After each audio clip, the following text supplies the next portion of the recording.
Nós vamos fazer aqui apenas a conclusão desse trabalho, que vai até Obreiros da Vida Eterna, porque não temos tempo de fazer o trabalho completo. E depois teremos, então, uma parte de casos, de coisas que aconteceram. Estamos abertos também a responder perguntas dos amigos, tá bem? Depois tem o retorno. Como? Seu retorno novamente. Será uma alegria. Já aceito o convite. Tá bem? A gente aprendeu com o Chico o seguinte: a nossa alegria é o trabalho, não é? Todos nós temos problemas, todos nós temos nossas dificuldades, mas vamos vencê-las à medida em que nos alegrarmos no trabalho, no serviço ao próximo, no estudo, porque essa doutrina é maravilhosa. Ela nos dá tanto, não é? Tantas informações, tantas bênçãos espirituais de esclarecimento, de consolo. Então nós temos obrigação moral de dar a nossa parte, a nossa contraparte, a contrapartida de tantas bênçãos. E ela só pode ser feita através do serviço espontâneo, da fraternidade, da difusão da doutrina. Se Deus, e claro que Ele sempre nos faculta essa possibilidade, quando a queremos, nós temos que aproveitá-la ao máximo. Então, o estudo, a assistência fraterna e amiga é sempre uma bênção de Deus em nossas vidas. Passamos então ao comentário sobre a obra Missionários da Luz, que veio esclarecer com muito mais profundidade as questões relativas à mediunidade, não é? O trabalho de nosso amigo André Luiz, Missionários da Luz, vai muito bem e não está distante do término. Ele estava ali psicografando e Emmanuel vai comentar isso em 31 de janeiro de 45.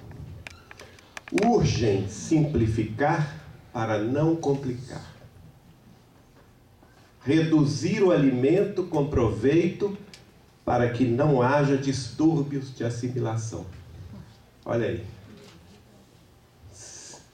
Agora, a gente imagina o esforço da espiritualidade maior em simplificar, em reduzir o alimento, na própria palavra de Emmanuel, reduzir o alimento para quê? Para que nós tivéssemos a papinha com proveito, né? Para que não tivéssemos uma congestão alimentar. Quem quiser pegar o seu bebê de 2 meses, 3 meses, 5, 6 meses e oferecer um churrasco à la gaúcha, certamente ele vai passar mal, não é, Vanessa? Não pode.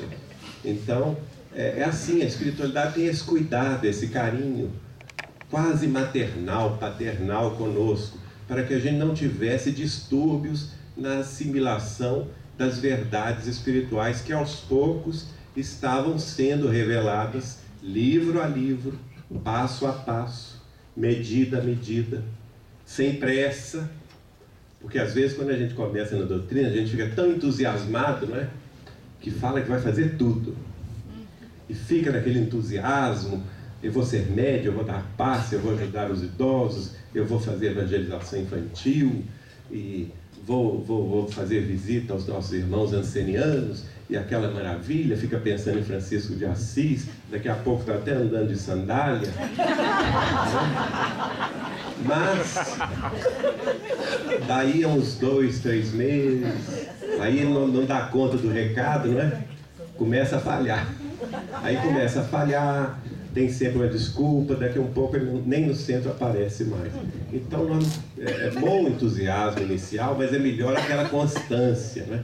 A constância da fé raciocinada, equilibrada, segura, para que a gente possa continuar trabalhando, continuar caminhando. Emmanuel vai comentar sobre Missionários da Luz em 11 de abril de 45. Ele vai dizer assim: Missionários da Luz é trabalho novo que reputamos de muita importância. Para o quê? Para despertar consciências adormecidas. Olha a frase dele. Despertar consciências adormecidas. Ora, vamos pensar aqui. Missionários da Luz trata de quê? O trabalhador de quê? Da mediunidade. Não é? Missionários da Luz vai falar sobre a oração, sobre a mediunidade. Então, quem é que está adormecido? Hein? Não, somos nós, mas primordialmente o médium, que prometeu mundos e fundos na espiritualidade. Eu vou reencarnar, vou colaborar nas tarefas mediúnicas, mas chega aqui, não é? Resolve a ficar fanático no futebol, fica nas brigas do Grenal,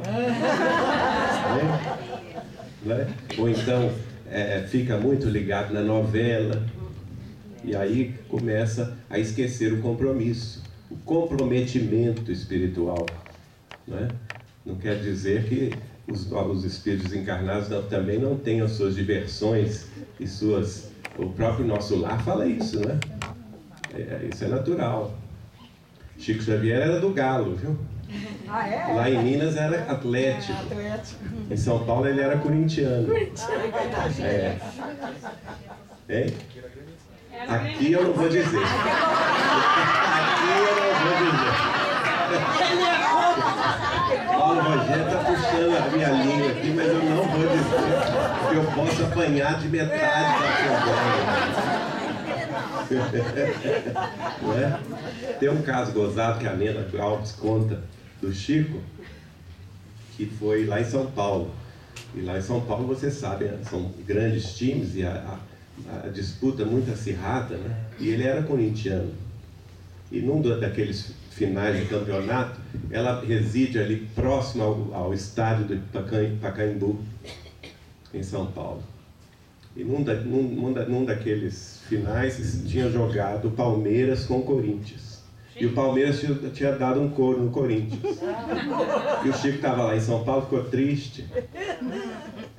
E eles tinham que sair de carro para visitar alguns amigos.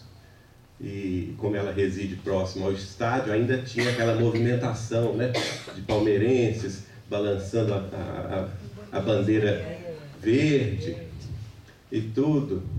E ela contando isso para nós, que foi a única vez na vida que ela viu o Chico praguejar.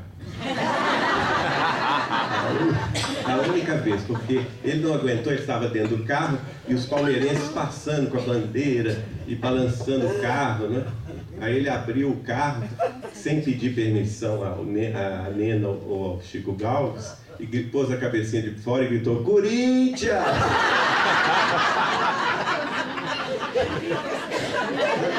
A Nena disse que ficou apavorada. Nós vamos apanhar aqui. Pelo amor de Deus, fecha essa janela. Não pode fazer isso. Por que não? Eles estão torcendo pro Palmeiras, eu estou torcendo pro Corinthians. Aí eles ficaram lá balançando o carro, batendo no carro, né? Aí, no final, foram embora. Quando eles foram embora, diz que o Chico abriu de novo o vidro e gritou assim: é Corinthians, sim senhor, desgraçado. Mas vai com Deus.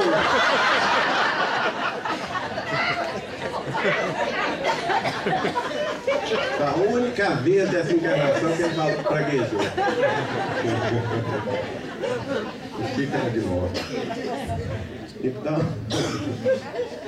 urge arrebatar, diz aqui o Emmanuel, as concepções gerais ao campo menos digno do menor esforço. Então, Missionários da Luz vem nos esclarecer que não tem essa conversa de ser amigo de Chico Xavier, né? De ser parente do governador, né? De ser amigo do presidente do centro. Não tem nada disso. Desculpa, viu? Eu quero ser seu amigo. Não adianta. Não adianta por quê?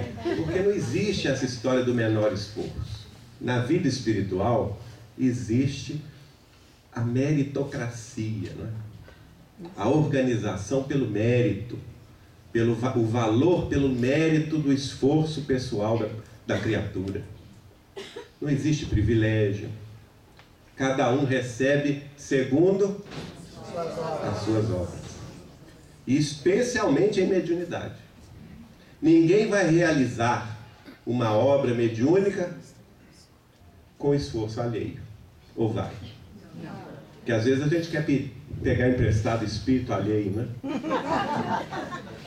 Espírito que já se consagrou pela mediunidade do Chico, de outros médiuns e companheiros, e a gente quer que eles trabalhem conosco, porque assim, está lá na pergunta 505 do Livro dos Espíritos, né? Kardec pergunta com muita lucidez: os espíritos que se manifestam, né, e que se apresentam com os nomes já consagrados, são de fato as individualidades com as quais eles se apresentam? E qual que é a resposta dos espíritos? Curta e simples: não são. De ordinário é muito mais a necessidade do médium de querer se apresentar, de querer ter a aceitação do grupo social, ou então são espíritos afins, né, dentro daquela afinidade, daquele grupo espiritual. Certa vez eu cheguei para o Chico, que é assim, todo centro que a gente vai, com todo respeito, falando aqui com todo respeito, naturalmente, tem sempre a mensagem do Dr. Bezerra, né?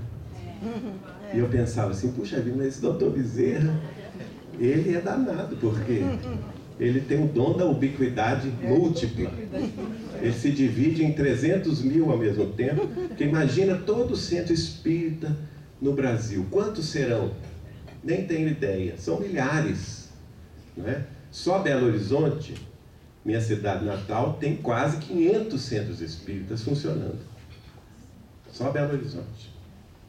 Então, vamos dizer, no Brasil inteiro são milhares de centros espíritas funcionando, e todos eles, quase todos, têm reuniões diárias, não é?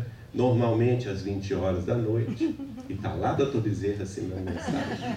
Assim, puxa, o homem é polivalente. Perguntei ao Chico. O Chico então riu muito, falou assim: não, Geraldinho, realmente não poderia ser ele mesmo. Mas quando ele recebeu o convite de Maria Santíssima, tendo em vista o trabalho que ele havia desenvolvido e o mérito que ele havia conquistado na face da terra, ele recebeu o convite, depois de desencarnado, recebeu o convite de ascender no mundo espiritual e passar a trabalhar diretamente com Maria Santíssima, como assessor dela. E ele respeitosamente recusou o convite, dizendo que muitos dos seus tutelados na terra ainda se agarravam à poeira do mundo, e que ele não sossegaria enquanto cada um deles tivesse já cumprido o seu processo de espiritualização, que ele preferia permanecer aqui na terra, nos planos espirituais vinculados às atividades da crosta terrestre. Então Maria determinou a ele, em resposta, que ele poderia ficar, mas que ele constituísse uma equipe de espíritos compromissados com a tarefa que ele havia abraçado dentro da doutrina espírita, e que esses espíritos o ajudassem diretamente nessa sustentação. E assim disse-me o Chico: existe uma equipe espiritual de 1.500 Bezerra de Menezes, que trabalham dentro dos centros espíritas no Brasil inteiro, dando assistência às tarefas em nome, naturalmente, do seu organizador, que é o Dr. Bezerra de Menezes. Naturalmente, seguindo aí o quê? Uma disciplina, uma coerência. Claro, nenhum desses Bezerra fala bobagem, nem escreve bobagem, mas fazem parte de uma grande equipe. Afinal de contas, o trabalho é nosso? Não. O trabalho é de quem? É do Cristo. Não é nem de Dr. Bezerra, não é nem de Chico Xavier, não é nem de Allan Kardec, não é nem de ninguém. O trabalho do Espiritismo é do Cristo. É Jesus de novo para o coração do povo. É o Consolador. Não é? Aquele que nos traria de novo a mensagem do Evangelho à luz de nova compreensão. Então, por isso mesmo, urge arrebatar as concepções gerais ao campo menos digno do menor esforço. Impossível, diz Emmanuel, a preponderância de tais ilusões. É por isto que desejamos fazer soar o sino da realidade. Então, esses esclarecimentos espirituais todos, através de André Luiz, e especialmente Missionários da Luz, têm essa função: fazer soar o sino dessa realidade espiritual, e despertar as nossas consciências provisoriamente adormecidas. Nem céu, diz Emmanuel, vamos seguindo aí, nem céu, nem mundos felizes imediatos, mas nós mesmos, com nossas virtudes e defeitos, edificações e deficiências, bracejando nas águas da luta universal por nos fazermos dignos do Pai que nos deu a vida. Semelhante serviço é roteiro para as consciências mais avisadas, que estejam efetivamente interessadas em espiritualização. Então eu pergunto a vocês: nós somos consciências mais avisadas ou não? Somos. Não é? Nós estamos efetivamente interessados na nossa espiritualização ou não? Sim. Graças a Deus. Louvado seja Deus. Porque se fosse o contrário, nós estaríamos perdendo um tempo imenso, né? E certamente perderemos esta encarnação. Podemos nos dar a esse luxo? Não. Por que não? Pergunto a vocês. Já temos consciência, né? Já temos consciência. Mas que tempo é este que nós estamos vivendo hoje? Transição. Tempo da transição planetária. O que significa isso? A Terra está ascendendo.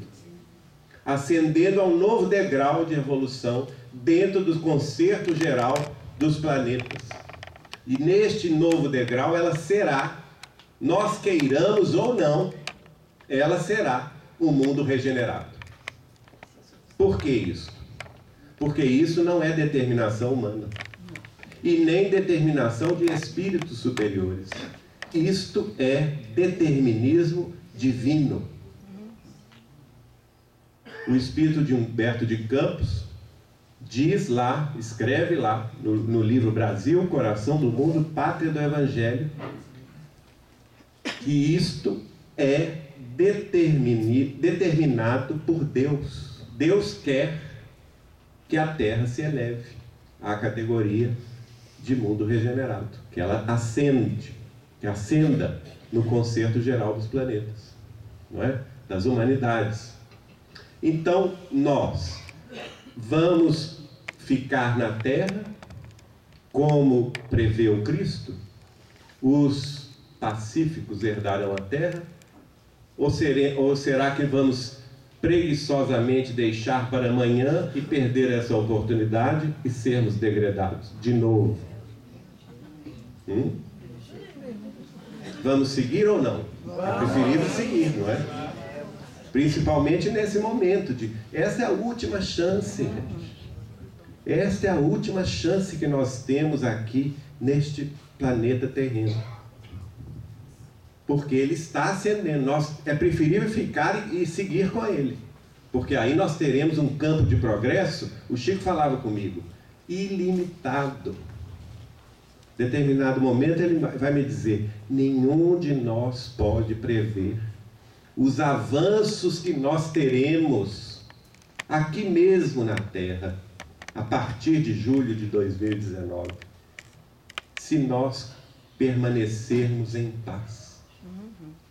Olha, a única condição é essa, gente. É a paz. Se nós permanecermos em paz, paz em casa, paz entre as nações, paz entre todos os setores da vida humana, se nós conseguirmos cumprir isto que a espiritualidade maior nos pede, como nos referiu Chico, nenhum de nós pode prever os avanços acelerados que teremos a partir de 2019. Então, olha aí, esse mundo novo está à nossa porta. Eu estou falando de daqui a 6 anos. E por isso precisamos orar. O Chico fazia isso. Precisamos orar pelos nossos governantes. Não só no Brasil, nos nossos estados, nas nossas prefeituras, mas precisamos orar pelos governantes das nações mais poderosas da Terra. Porque, afinal, elas determinam muita coisa. Chico fazia orações pelo presidente dos Estados Unidos, pelo primeiro-ministro da Grã-Bretanha, pelos presidentes europeus, pelos primeiros ministros do Japão, e assim sucessivamente. Ele tinha esse hábito, ele se preocupava com o mundo, ele passava essa preocupação conosco. E nós também, por que não? Se nós oramos por tanta gente, ao invés de criticar tanto, isso é fácil, a gente fala logo, né? Criticar, mandar a vibração negativa, a gente faz logo. Agora, orar, colaborar para que os nossos governantes tenham assistência espiritual através das nossas preces, das nossas reuniões públicas, nós podemos colaborar. Se não diretamente, com as nossas orações, com o nosso pensamento. E Emmanuel vai dizer que essa mensagem toda é fazer soar o sino da realidade. Nem céu, nem mundos felizes, imediatos, mas nós mesmos, com as nossas virtudes e defeitos, com as nossas edificações e deficiências, bracejando nas águas universais por nos fazermos dignos do Pai que nos deu a vida.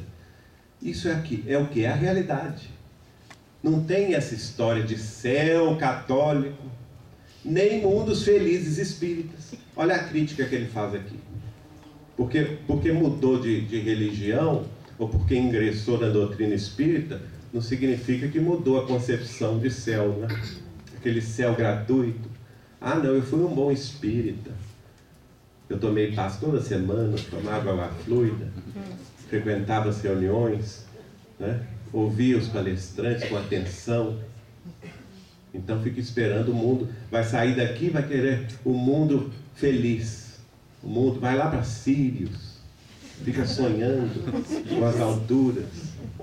Não quero desanimar ninguém. Um dia nós todos iremos. Mas nós iremos pelos próprios méritos. Iremos quando adquirirmos méritos no trabalho. E tem muito trabalho pela frente, né, gente? Nessa ocasião, falando sobre o mundo de regeneração, e eu perguntei ao Chico assim, mas e se a humanidade não escolher a paz? E aí, quando virá o mundo de regeneração? Ele respondeu assim para mim, Geraldinho, o 3º milênio termina no ano 3000. Então está conosco. Ou nós vamos depressa, logo no início do século XXI, ou teremos que esperar o ano 3000. Reconstruir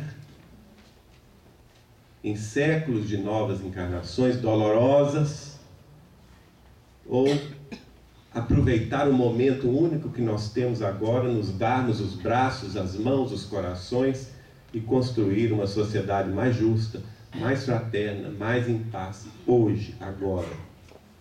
Só isso, né? Não precisa muita coisa. Semelhante serviço, conclui Emmanuel, é roteiro para as consciências mais avisadas que estejam efetivamente interessadas em espiritualização. E Arthur Joviano, em 18 de abril de 45, vai comentar sobre o livro Os Missionários da Luz. Estamos muito satisfeitos com o término do novo esforço de André Luiz. Essas páginas são toques de alarme. Olha aí, novamente, hein?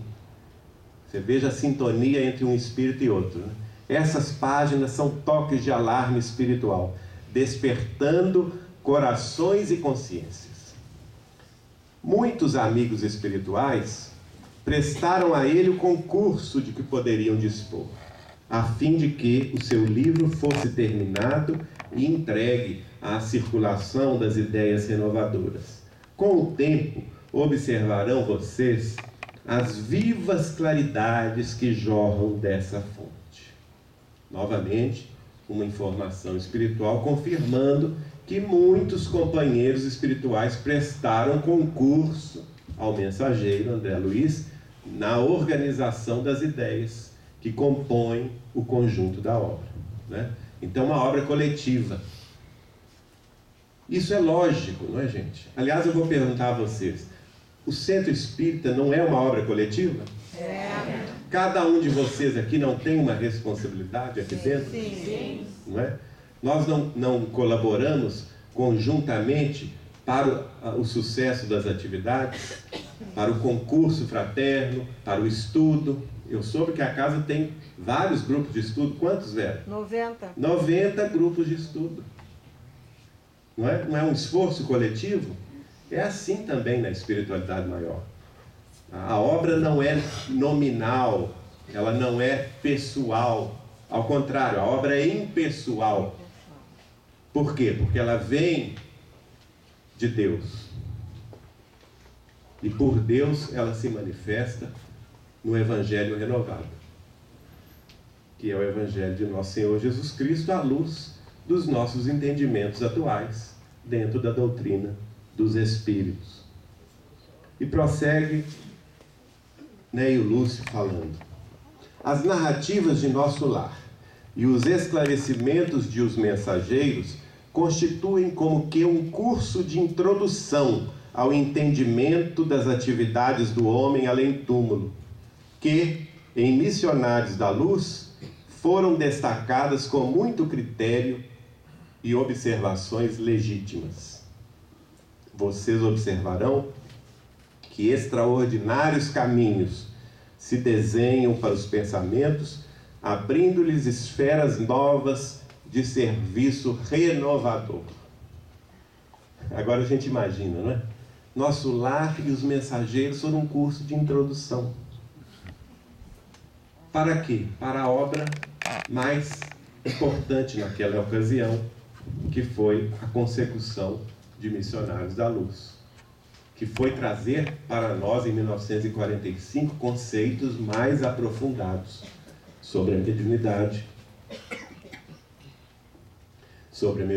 sobre a oração, sobre a nossa responsabilidade pessoal no serviço espiritual que temos nas nossas casas espíritas e nas nossas tarefas doutrinárias.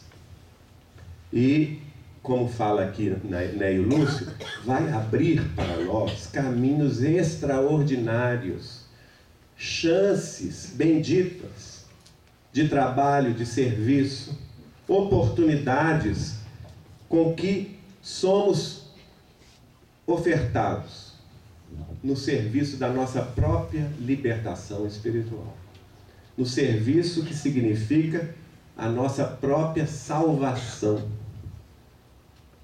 E essa palavra é até muito mal usada nas escolas religiosas, porque ela é interpretada como um privilégio, né? Salvação. Tem gente que interpreta que se salva pela fé, não é? Eu creio em Jesus, estou salvo. Você não crê, está danado. Não é? Desculpando aí a ausência desses companheiros que pensam assim. Mas a doutrina espírita nos esclarece que não é por aí. Não basta crer, não é? Essa salvação, aliás, o próprio Dr. Bezerra, ele mesmo, viu? Vai escrever, através de Chico Xavier, a explicação espírita dessa salvação. É o primeiro capítulo do livro O Espírito da Verdade. que é o livro que vai comemorar os 100 anos do Evangelho segundo o Espiritismo na Terra. Chico Xavier psicografou esse livro na década de 60, exatamente no aniversário dos 100 anos do Evangelho segundo o Espiritismo. E o primeiro capítulo é de Bezerra de Menezes, explicando para nós o quê? Essa história de salvação. E ele vai explicar que nós seremos salvos de nós mesmos. Salvos de quê, né? De nós mesmos. Das nossas deficiências, dos nossos enganos, das nossas ilusões. Para quê? Para chegar no paraíso e bater asa? Não. Para continuar trabalhando. Para termos a alegria de continuar trabalhando no progresso da humanidade. Isso é o mais importante. Conclui então o Chico a psicografia de Missionários da Luz, e já os Espíritos comentam o Obreiros da Vida Eterna. Em 10 de outubro de 45, vamos ver Arthur Joviano, nosso Neio Lúcio, dizendo: estamos muito satisfeitos com a possibilidade aberta a novo trabalho de André Luiz. Naquela ocasião não se tinha ainda o título, né? Lá no livro Deus Conosco, de Emmanuel, é muito interessante porque ele vai dando as sugestões de título para os livros, e os companheiros da Terra, o casal Joviano, opinam, né? Até que eles encontrem um título para o frontispício das obras. Este livro, no caso, é Obreiros da Vida Eterna. Este amigo, André Luiz, atendendo às solicitações de companheiros daqui, ou seja, do mundo espiritual lá, que dirigiam as tarefas, fará a descrição possível, olha aí o limitador, hein? A descrição possível de alguns detalhes do umbral. Aqui a quase totalidade dos encarnados aportam nos primeiros dias do além. Não quero desanimar ninguém. Não vão dizer, Geraldinho me desanimou. Eu vou dizer mentira. Quem está falando é Neio Lúcio. Né? Por quê, gente? Isso é natural. Nós estamos no umbral. Vocês estão querendo o quê? O que é a crosta terrestre? Me explique. É o fundo do umbral. A crosta terrestre é o fundo do umbral. Então nós não podemos reclamar. Não é? Se o próprio André Luiz passou por lá, Passou né? por Imagina lá, nós. Passou maus pedaços. Né? Mas nós temos chance, porque ele não teve chance e nem a possibilidade de conhecer o que nós conhecemos. Exatamente. Não é? Exatamente. Imagine se ele tivesse conhecido antes essa história toda, né? A obra de Allan Kardec. Ora, certamente que a história dele seria diferente, porque ele é um homem de ação, um espírito de ação. Tanto é que quando ele conhece, ele se renova rapidamente. Ele passa um ano em nosso lar como assistido apenas. Um ano como assistido. Logo, logo ele quer serviço. Não é? E arruma logo uma vassoura para ele. Começou pela vassoura. Ele queria ser médico, mas não, Carlinhos. De medicina espiritual você não entende nada. Mas você pode colaborar. E ele se negou a colaborar? Não. Eu acho um espírito extraordinário, porque ele foi humilde. Nessa hora, quando ele viu a necessidade, né? Quando a coisa aperta, né? A gente, mesmo falando que é ateu, a gente grita, ai meu Deus, me acode, né? Ontem lá em Caxias do Sul, acho que foi o doutor Décio Andoli, estava falando um caso, que ele é muito amigo, em Santos, era muito amigo de um companheiro de estudos, moravam na mesma república, e ele era ateu, confesso. E ele teve um acidente de moto, e teve fratura exposta, né? E ficou naquela situação, e o Décio foi acudir lá no hospital e tal. Aí o companheiro que era ateu falou com ele assim, olha, Décio, você acredita mesmo nessa história de assistência espiritual, né? Em Deus, você acredita mesmo, né, Décio? Acredito, sim. Então, assim, nós temos que atirar para todo lado. Então eu vou te pedir, reza para mim, que eu vou passar por uma cirurgia muito complexa agora. Você reza para mim? Isso é ateu falando. Não é? É, meu filho, não é brincadeira. Descreverá, esse aqui nós já fomos, né? Não? O que for... Ah, sim. Descreverá ele, André Luiz, o que for possível, porque autoridades superiores, olha só essa revelação de Neio Lúcio, autoridades espirituais superiores, ou seja, devem ser os 12 sábios, né? Que estavam vigiando a obra lá. Autoridades espirituais superiores determinaram, em contrário aos nossos desejos, de narrativas mais detalhadas dos sofrimentos purgatoriais. Convém que os aprendizes da verdade recebam o ensinamento com dosagem e calma. Olha só o trabalho de bom senso que é a obra de André Luiz. Não é? Isso aqui, a mensagem é mais extensa. Neio Lúcio vai comentar que tanto ele quanto Emmanuel queriam revelar mais coisas sobre os sofrimentos umbralinos neste livro Obreiros da Vida Eterna. Mas que lá de cima veio não. E muita coisa foi cortada. Na sequência, vamos ver uma página de Emmanuel, em 12/2/47, falando sobre o próximo livro, No Mundo Maior. Belíssima obra que vai abordar aspectos relativos à mente, não é? Reputamos ser de grande interesse para a defesa contra o desequilíbrio, isto é, contra o mal, o novo trabalho de André Luiz, No Mundo Maior. E na sequência, ele vai escrever: a vinda do novo trabalho parece atender a um setor importante da semeadura doutrinária, qual o das perturbações mentais que não se limitam à vida no vaso fisiológico. Não é? Então, as perturbações mentais não se limitam ao corpo físico. Elas prosseguem no além.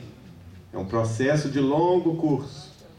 Nós conhecemos um caso em Uberaba de um companheiro com problemas no campo da esquizofrenia, e o Chico acompanhou o caso com muitos detalhes, e perguntando a ele, ele vai nos esclarecer. Esse companheiro ele caiu fragorosamente no século XVI, nos desmandos da Inquisição, né? Nos desmandos do poder absolutista na Europa do século XVI, e desde então ele está em sofrimentos de resgate, de forma que já neste século XX, portanto, 500 anos depois, né, 400 anos depois, para 500, ele ainda permanece com o complexo de culpa muito grande, espiritual, apresentando seus desequilíbrios no campo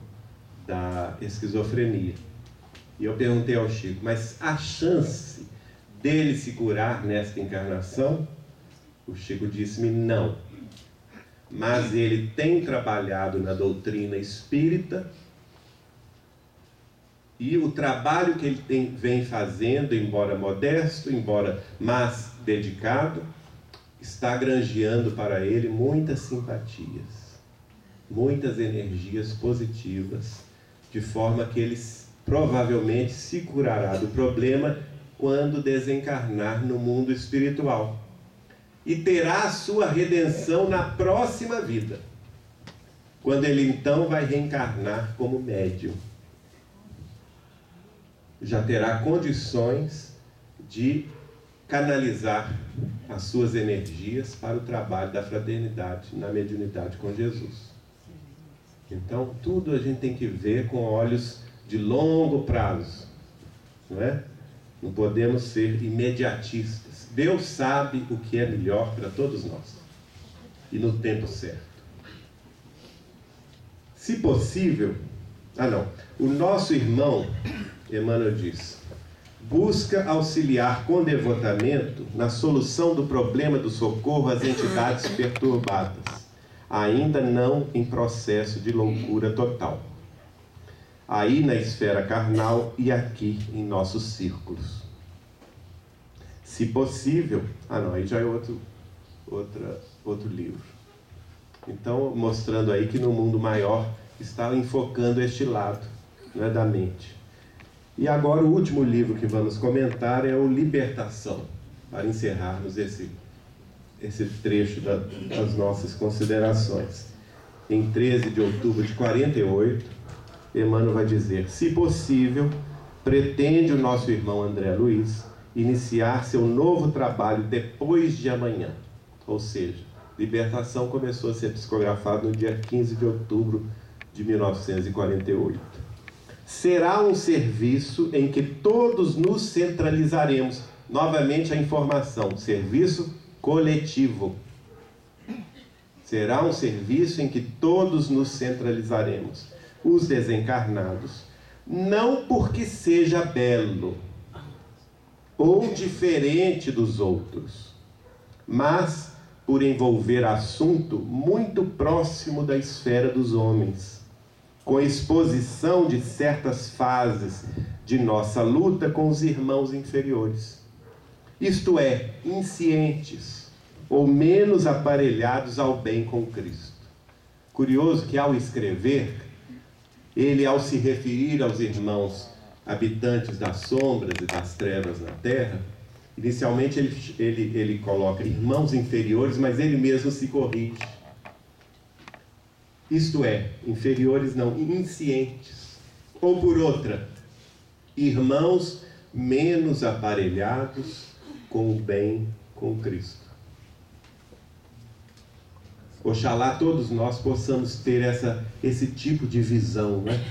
Que é uma visão pelo coração, pelo amor.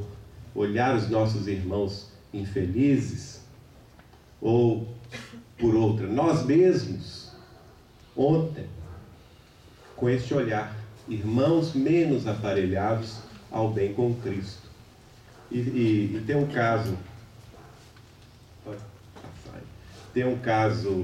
do Chico que eu gosto muito de contar. Todo dia das mães em Uberaba, ele ia visitar a cadeia pública.